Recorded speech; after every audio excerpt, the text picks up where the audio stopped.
बाबा मां त चवां थो त छोकरनि वॾी मुड़सी कई आहे मुड़सी इंसा चाबो हिकु लाला माल खलास। बाबा अहिड़ी मुर्सी ॾेखारण जो नतीजो जेको मल्हार ॾिठो उहो तव्हांखे यादि न आहे छा? मासा त सही थी चए, वॾेरो शेरोज खान पंहिंजी बेइज्जतीअ जो बदिलो ज़रूर वठंदो। इन गूंगे ऐं हुन जे मासात बनी में मूंसां बदतमीज़ी कई ऐं मुंहिंजे कपिड़नि ते मिटी आयो, मूंसां विड़िया।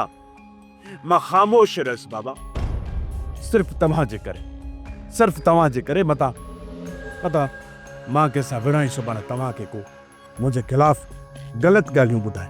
मूंखे त लॻे थो त खान बहादुर कंहिं ॻाल्हि में मजबूर त आहे या त कंहिं एहसान जे बारे ठां दबियल आहे, इन जे करे त हितां ई पियो करे।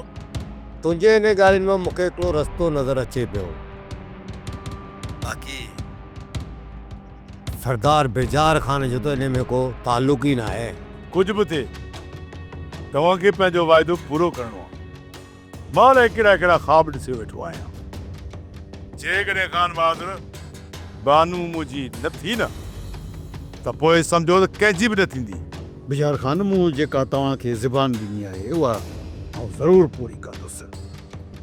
कौल जी सचाई मुंहिंजी सुञाणप रही आहे।